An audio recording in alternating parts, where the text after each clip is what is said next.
Consiglio regionale, l'audizione di Zaia con la commissione bicamerale sull'autonomia differenziata, non facciamo passi indietro sulle 23 materie, dice il governatore, critico invece sul piano nazionale per il recovery plan, troppo centralista.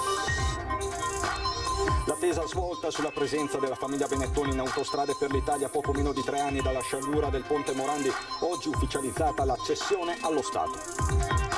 Dopo il via libera di EMA, anche l'Agenzia Italiana del Farmaco dà l'ok all'uso del vaccino Pfizer per i giovani tra i 12 e i 15 anni. I dati disponibili dimostrano efficacia e sicurezza. A settembre arriveranno nella Marca i primi 70 infermieri di famiglia. L'ULSS 2 sarà tra le prime in Veneto a utilizzarli, faranno da raccordo tra l'ULSS e i medici di base. Riaperture in attesa della zona bianca dal 7 giugno, da domani nei bar possibile il caffè al banco e nei ristoranti la possibilità di consumare all'interno. Ecco come gli esercenti si preparano. Fissato al 3 luglio l'inizio dei saldi estivi in Veneto, ma inizio delle vendite promozionali già dal 3 giugno. Federmoda perplessa, tempi troppo lunghi, rischiamo di perderci. È stato un banco di prova nazionale il concerto dei Nomadi che ieri si è tenuto a Feltre, 1000 spettatori tutti distanziati e controllati. Esperimento riuscito, dicono sindaco e organizzatori. Bentrovati, buonasera telespettatrici, telespettatori di Antenna 3. Si torna a parlare ufficialmente di autonomia perché oggi il governatore Zaia ha incontrato a Palazzo Ferrofini, sede del Consiglio regionale, la commissione parlamentare per le questioni regionali. Ai rappresentanti romani il governatore ha ribadito la richiesta iniziale, quella di attribuire alla Regione del Veneto le 23 materie richieste. Partiamo da qui.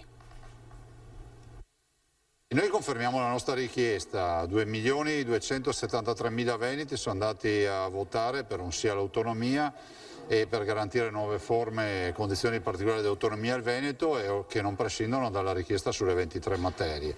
C'è la volontà di non fare la secessione dei ricchi come dice qualcuno, ma di ragionare rispetto all'ambito delle deleghe previste dalla Costituzione. Fissa nuovamente la linea del Piave dell'autonomia Luca Zaia, 23 erano e 23 rimangono le competenze che Venezia chiede a Roma, posizione ribadita davanti alla Commissione parlamentare per le questioni regionali in audizione nel pomeriggio a Palazzo Ferrofini, riunione che il Covid di fatto ha rinviato di oltre un anno, così come l'approvazione alle Camere della legge quadro sull'autonomia, quella varata per intendersi dall'ex ministro Boccia e base per avviare nel concreto l'iter. Il provvedimento, dicono fonti romane, potrebbe arrivare alle Camere già a luglio. Io spererei proprio di sì, dopodiché non dipendono da noi questi tempi.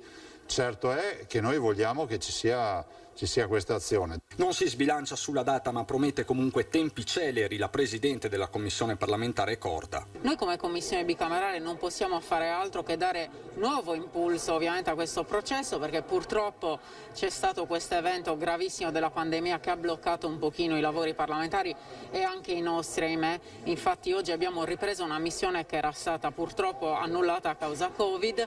Disponibilità quindi massima a riprendere le fila del discorso. Quanto alle competenze, i toni si fanno più cauti. Forse magari informando un po' di più e cercando di capire come anche delimitare il perimetro poi di quelle che sono le richieste, potremo trovare una soluzione tutti insieme e ovviamente assecondare queste richieste legittime. E che la strada non sia del tutto in discesa lo dimostra anche il ruolo leggero che gli enti locali hanno nell'attuazione del recovery plan. Gli enti locali, diciamo, sono delle comparse in questo film, un film importante che è quello di un grande finanziamento che passa e senza gli enti locali, parlo di regioni, parlo di comuni, la messa a terra di questi interventi la vedo difficile governata direttamente da Roma. E sull'attuazione dell'autonomia ruota il sondaggio di questa sera di Ringa, la nostra trasmissione di prima serata in studio con Ferdinando Avarino. Autonomia possibile con il governo Draghi? Se sì, il numero è quello in verde, 0422 162 691, se no 0422 1626 690. Il numero è ovviamente quello in rosso. La chiamata, vi ricordo, è totalmente gratuita. L'esito, lo ripeto, questa sera a Ringa a partire dalle 21:15. C'è poi un'altra questione importante, quella che riguarda Autostrade per l'Italia e la presenza della famiglia Benetton nella società. A poco meno di 3 anni dalla sciagura del ponte Morandi, infatti, oggi è stata ufficializzata la cessione del potere allo Stato. I Benetton lasciano le autostrade italiane che tornano allo Stato. È quanto ha stabilito oggi l'Assemblea degli azionisti di Atlantia, che hanno votato la cessione dell'intero pacchetto azioni al Consorzio Fondi capitanato da Cassa Depositi e Prestiti e quindi dal Ministero delle Finanze. Un'operazione che ora verrà perfezionata il 10 giugno dal Consiglio di amministrazione di Autostrade per l'Italia per un controvalore che verrà stabilito definitivamente solo nel marzo del prossimo anno, ultima data utile per la chiusura definitiva dell'operazione. In ogni caso si va da un minimo di 9,1 miliardi a un massimo di 9 miliardi e mezzo di euro, che poi sarebbe quanto hanno valutato la società e i revisori indipendenti chiamati a valutare la cessione. E in questa operazione la famiglia Benetton incasserebbe 2 miliardi e 400 milioni di euro, 100 milioni in meno del prezzo di acquisto nel 99, che con il governo Prodi fu di 2,5 miliardi. Una concessione rinnovata prima fino al 2038 e poi al 2042, che si spezza con il crollo del Ponte Morandi di Genova il 14 agosto del 2018. In mezzo c'è stata la scalata di autostrade diventata Atlantia, ma soprattutto l'abbondante ritorno di tutto l'investimento degli azionisti per un'operazione decisamente positiva sotto il profilo economico e con ottime prospettive, considerando che il titolo ASPI, alla notizia di oggi, è salito in Piazza Affari prima di un 4% e successivamente con un altro rimbalzo di un ulteriore 3%. Ma le voci critiche puntano il dito sulla situazione complessiva di Autostrade, con interi tratti da anni in attesa di manutenzione. La considerazione per questi ultimi è sempre la stessa, che le privatizzazioni abbiano fatto gli interessi dei privati per tornare in mano pubblica solo quando ci sono conti da pagare, che in questo caso, con la miriade di cantieri in lista, rischiano di essere molto salati per lo Stato e quindi per tutti noi.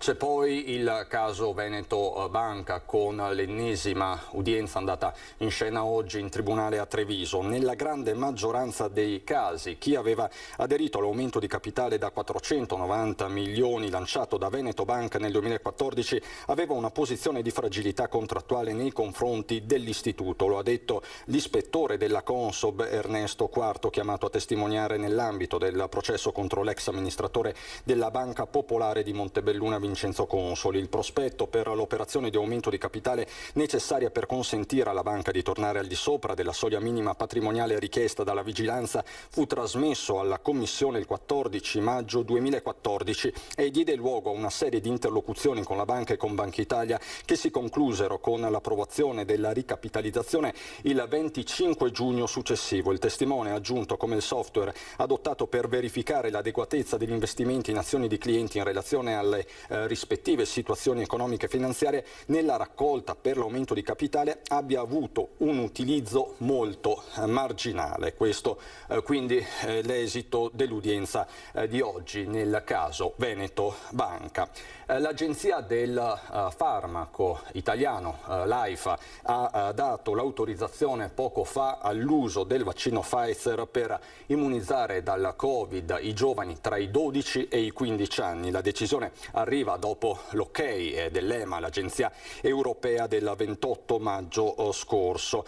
Secondo la Commissione Tecnico-Scientifica di AIFA, i dati disponibili dimostrano l'efficacia e la sicurezza del vaccino anche per i soggetti più giovani, quindi tra i 12 e i 15 anni.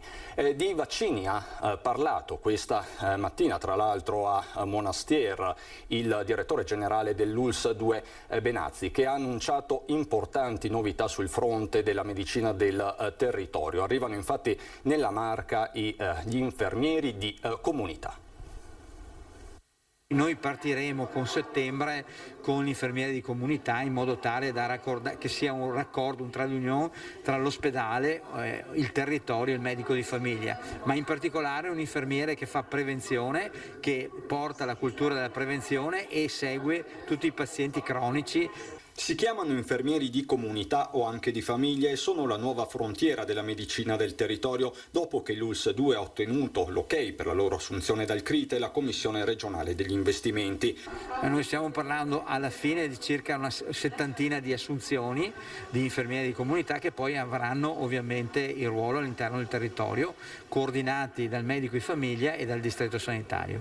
Nuove figure professionali cui il comune di Monastier dedicherà nel mese di giugno uno studio studio, coinvolgendo gli over 75 della popolazione con appositi questionari distribuiti dai volontari di protezione civile casa per casa. Mi auguro che molti, anzi mi auguro che tutti rispondano a questa azione che può essere anche utile alla collettività.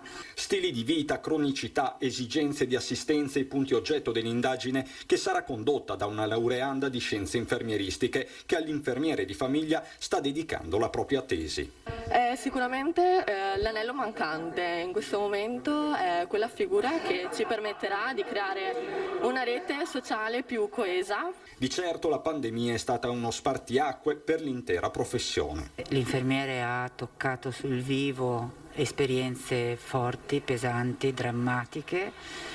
È diventato però un professionista ancor più di riferimento. Non può essere una professione qualunque che si sceglie casualmente. Poi ovviamente l'esperienza formativa, i tirocini rinsaldano questo tipo di motivazione. Il dialogo tra sanitario e sociale è fondamentale, lo è stato nell'emergenza, ancora di più risiede adesso per arrivare più vicini ai nostri cittadini e in meno tempo possibile. Fattore tempo senza dubbio cruciale per la campagna vaccinale in corso, in attesa della svolta che dovrebbe arrivare con la consegna delle 20 milioni di dosi annunciata da Figliuolo. Pare che arriveranno dopo il 10 di giugno e questo ci darà evidentemente la possibilità di poter vaccinare molte più persone in base alle indicazioni che ci darà la Regione Veneto. La cronaca ci porta a Castello di Godego, dove alle 16:50 di oggi pomeriggio un giovane travisato da mascherina e cappellino si è introdotto all'interno della farmacia di via Marconi. Sotto minaccia di un coltello si è fatto consegnare alcune scatole di medicinali contenenti oppioidi dalla titolare e si è quindi allontanato facendo perdere le proprie tracce. Indagini sono portate avanti dalla compagnia dei carabinieri di Castelfranco Veneto. Ma oggi in Veneto non è arrivata solo la commissione bicamerale per le questioni regionali. Un appuntamento molto atteso era quello con il ministro al turismo Garavaglia. Insomma, qualcuno ha detto che noi cos'è?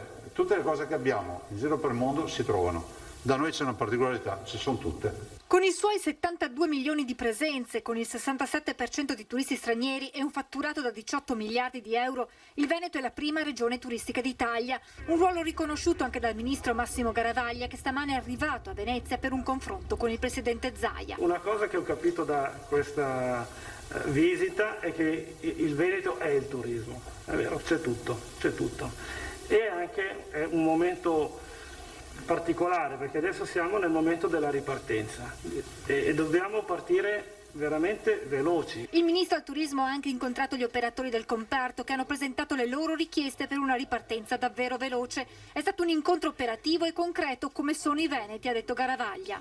Prima istanza è quella di fare in modo che ci sia la possibilità di assumere personale, cioè tutte le imprese, ma non solo quelle turistiche, mi stanno letteralmente messaggiando rispetto al fatto che c'è la carenza di occupati. Per il turismo il governo ha già previsto una decontribuzione e su questo spingono gli operatori del settore. Ci si chiede di estenderlo anche alle stagionali, giusto? Perché anche gli stagionali hanno questa necessità. Istanza che Garavaglia si è impegnato a portare come emendamento al decreto semplificazioni o sostegni.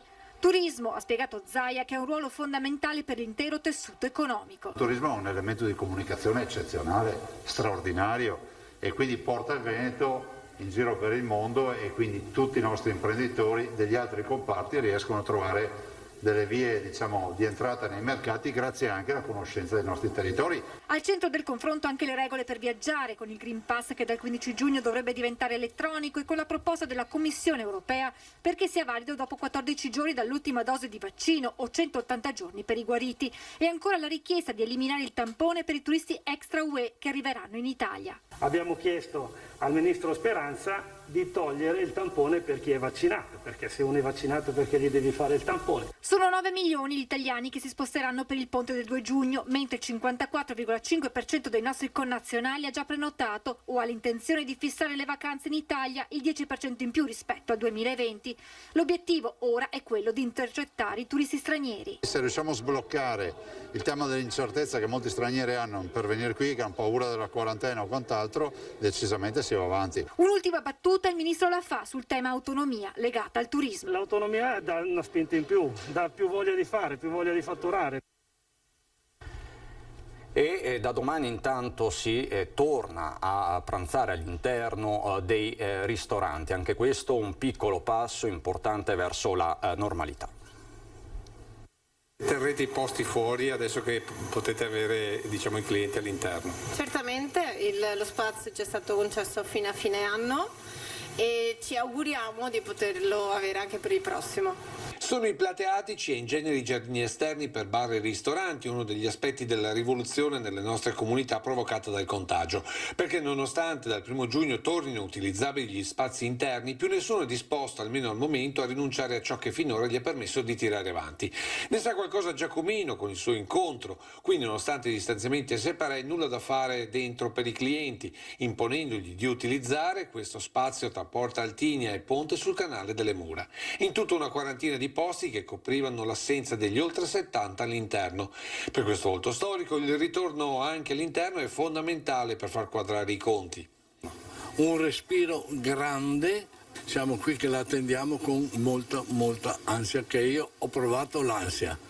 Stessa ansia per una delle storiche pizzerie del centro. Qui aver ricavato spazi esterni è stata veramente un'impresa e adesso sapere che i clienti potranno stare anche dentro, pur se con prenotazione e distanziamenti, non può che fare piacere. Fuori riuscivate a far quadrare i conti?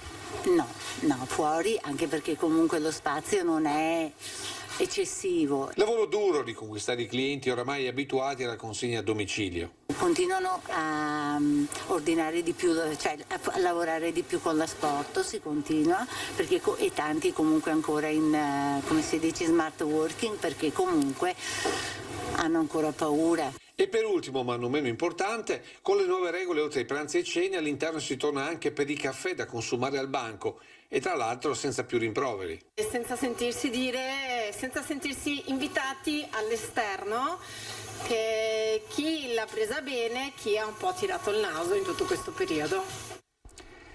C'è poi il mondo del commercio che guarda ai saldi. Saldi anticipati al 3 luglio e in più svolgimento delle vendite promozionali già dal 3 giugno. Questa è la decisione presa dalla Giunta regionale con l'obiettivo di sostenere il commercio al dettaglio fortemente penalizzato dalle chiusure del contagio e costantemente assediato dalle vendite online. Una decisione che però divide i commercianti, con il presidente regionale Patrizio Bettin che plaude al provvedimento, mentre lascia decisamente più perplesso Guido Pomini, numero 1 di Federmoda Treviso. È il pericolo che si innesti un liberi tutti in cui ognuno segue un po' la propria strada.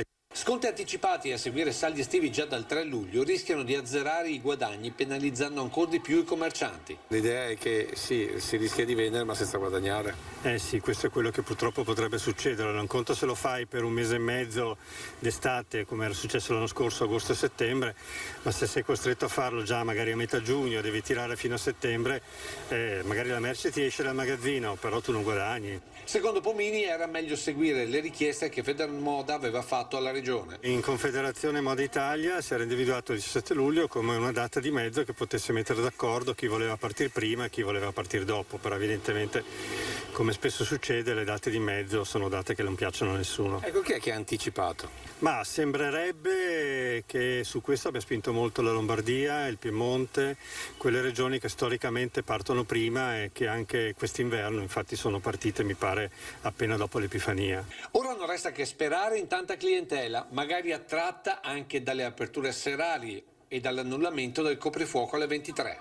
L'acquisto di necessità, ripeto, è un acquisto, come dire, legato alla programmazione. L'acquisto di impulso, laddove uno se lo possa permettere, è legato alla frequentazione. Quindi se la città è, come dire, più frequentata verso sera piuttosto che il primo pomeriggio, forse ripensare anche il proprio approccio in una logica di seguire la domanda, io credo che sia non solo un'opportunità, ma forse addirittura una necessità. Ma una mano al settore della moda potrebbe arrivare dal mondo della cultura e degli spettacoli. Questa è l'analisi del direttore di Asolo Musica.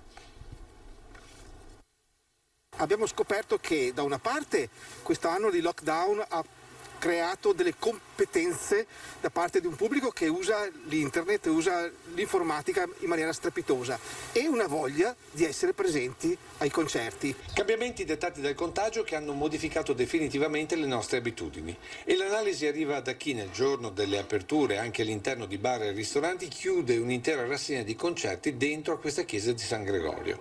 Concerti ad entrata libera, gestiti con regole e distanziamenti che hanno avuto sempre il tutto esaurito per regole e tempi che forse hanno addirittura migliorato la vita. Il coprifuoco ci ha costretti ad anticipare l'orario dei concerti alle 19:30, alle 20. Abbiamo visto che tutto sommato non è un gran problema. Forse è un vantaggio poi però per i locali, perché poi si può andare a cena, cosa che era un po' più problematica una volta. Momenti di paura questa mattina intorno alle 6 a Vallà di Riese Pio X. L'incidente è avvenuto in via Camiane. Un uomo di 51 anni stava lavorando nella sua abitazione in giardino, stava utilizzando un carrello per la potatura degli alberi quando un tratto il macchinario lo ha travolto. Immediatamente è stato dato l'allarme al 118. Sul posto sono arrivati gli uomini del SUEM che lo hanno stabilizzato e lo hanno portato in ospedale, dove non sarebbe in pericolo di vita. Ancora cronaca subito dopo la pubblicità.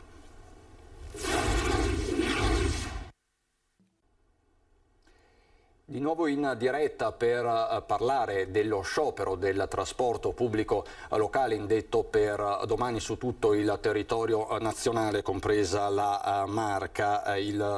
Lo sciopero è stato proclamato dalle segreterie nazionali per l'intera giornata. Saranno garantite fino al raggiungimento del capolinea tutte le corse che iniziano il servizio dalle ore 5 fino alle 8:29 e dalle 12:30 alle 14:59. Per il servizio urbano di Treviso dalle 5 alle 8:09 e dalle 12:10 alle 14:39. Questi i dettagli che sono stati diramati in queste ore da Mommo. E continua a suscitare commozione la storia di Jerry, un cane meticcio di 10 anni che ogni giorno torna nella casa dove ha vissuto con il suo padrone morto 2 anni fa.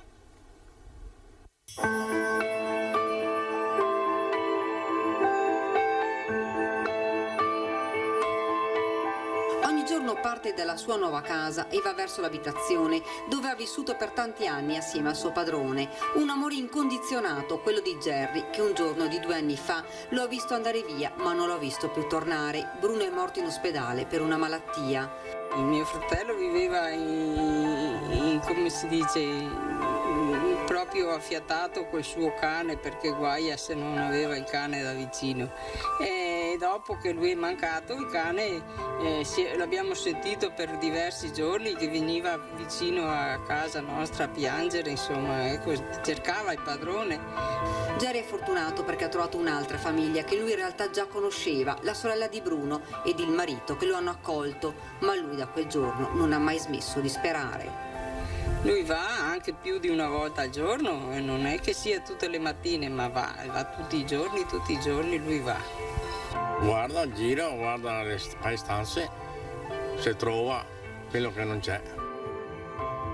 Gli occhi tristi di Jerry quando torna dalla casa di Bruno, quella casa ormai abbandonata. Forse Jerry lo sa, ma vedere quelle mura, sentire ancora il suo odore gli basta per averlo in qualche modo vicino.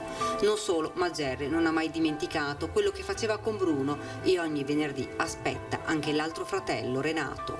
E al venerdì soprattutto, invece di tornare a casa, parte e va in agriturismo, perché sa che lui va in agriturismo e va a lavorare in agriturismo. Solo il venerdì. Una storia di fedeltà e di amore. Giannina lo spiega così. I cani hanno più cervello forse di qualche umano.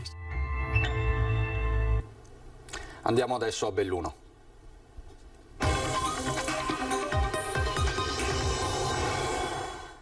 È stato un vero e proprio banco di prova a livello nazionale il concerto che si è tenuto ieri al Palaghiaccio di Feltre, il concerto dei Nomadi, 1000 spettatori tutti distanziati e controllati. Esperimento riuscito, dicono sindaco e organizzatori.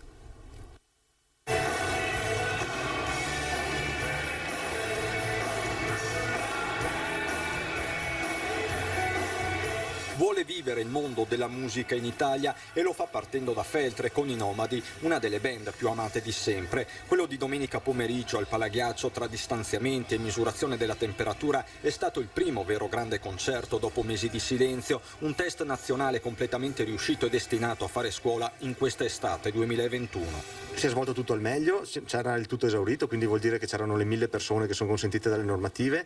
Devo dire che il pubblico è stato assolutamente educatissimo, ha rispettato pienamente il distanziamento, le disposizioni, e questo dimostra che evidentemente si può davvero riuscire a ripartire, adesso è ora di farlo e lo si può fare. A portare i Nomadi nel bosco Driole Riva è stato il loro road manager, il feltrino Giovanni Tosato, che così ha lanciato un duplice messaggio al mondo dello spettacolo e alla stessa città del Castaldi. Il clima che si respirava era di tanta voglia di ricominciare a vivere delle cose normali, proprio di ritrovarsi, di stare assieme, di ascoltare della musica, un concerto live che è puramente vita. Vita che si è riversata al Palaghiaccio, dove il palco è stato disallestito in tempi record, ma anche popolando i locali alla prova della ripartenza. Finalmente un po' di vitalità, dalla mattina già c'era gente che girava, che ha chiesto di venire qua a pranzo, già alle 11:30 la gente voleva pranzare. Fantastica musica, era molto meraviglioso. Dalla musica dai balconi alla vera musica dal vivo, la carrellata di successi è stata travolgente, inni generazionali da cantare finalmente tutti assieme. Da Feltre un messaggio a tutta Italia.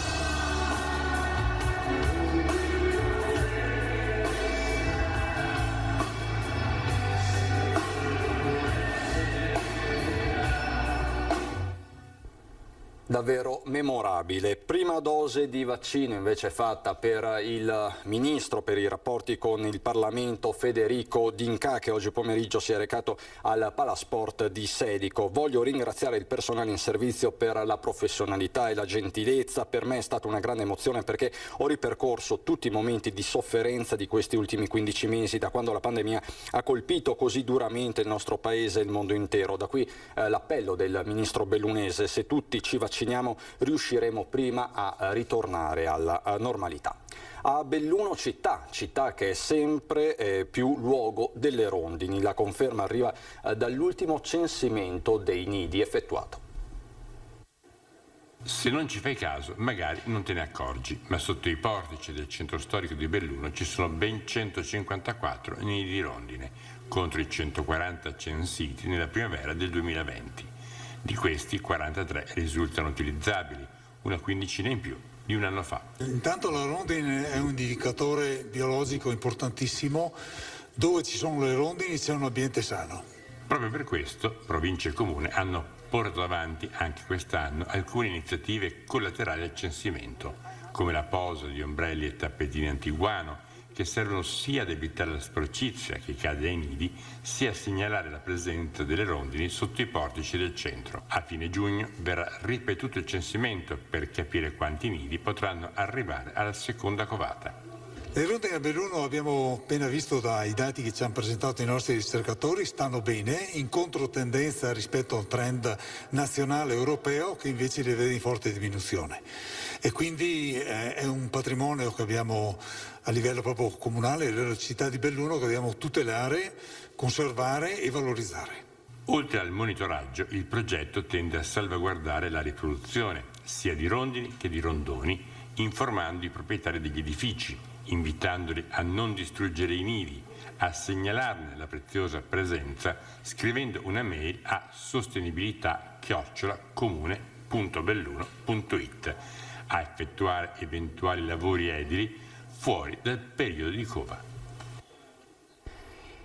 In ultima battuta vi ricordo gli ospiti di questa sera a Ring con il nostro vice direttore Ferdinando Avarino. Ci saranno Roberto Marcato della Lega, Giacomo Possamai Partito Democratico, Marco Marin Coraggio Italia, Vendemiano Sartor presidente di Confartigianato Treviso, Luca De Carlo coordinatore regionale di Fratelli d'Italia. Nell'ultima parte anche un'intervista al filosofo Massimo Cacciari. Tutto questo questa sera a Ring con Avarino in studio.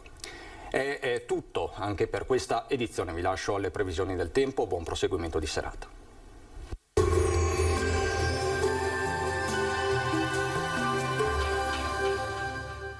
Cooperativa Agricola Volpago. Da noi trovi la carne fresca di prima qualità, genuina e salutare per il tuo benessere. Ci trovi a Volpago del Montello, Pieve del Grappa e Tre Baseleghe. Bentrovati al meteo. Il mese di giugno inizia con l'anticiclone che protegge il nostro territorio. Da metà settimana poi in arrivo anche il primo vero caldo estivo. Vediamo il dettaglio. Sul Veneto la grafica di martedì evidenzia una situazione tranquilla. Come detto, l'alta pressione garantirà un tempo asciutto e stabile con tanto sole su tutti i settori della nostra regione. Qualche addensamento in giornata, ma insomma senza piogge. Temperature stazionarie gradevoli, minime tra 10 e 15 gradi, valori massimi compresi invece tra i 19 e i 25 gradi all'incirca. Ci spostiamo ora sul Friuli Venezia e Giulia. Anche qui avremo un ampio soleggiamento, qualche nuvola in più al mattino, ma sarà del tutto innocua. Temperature minime tra 10 e 14 gradi, massime sui 22 e 23 gradi. Infine ci spostiamo sul Trentino Alto Adige, dove di fatto avremo poche novità. Sarà soleggiato ovunque, il cielo si presenterà sereno o al massimo poco nuvoloso. Temperature minime intorno agli 11 gradi, massime sui 24-25 gradi. Dal meteo per ora è tutto, vi auguro come sempre un buon proseguimento in compagnia di Antenna 3. Arrivederci al prossimo aggiornamento.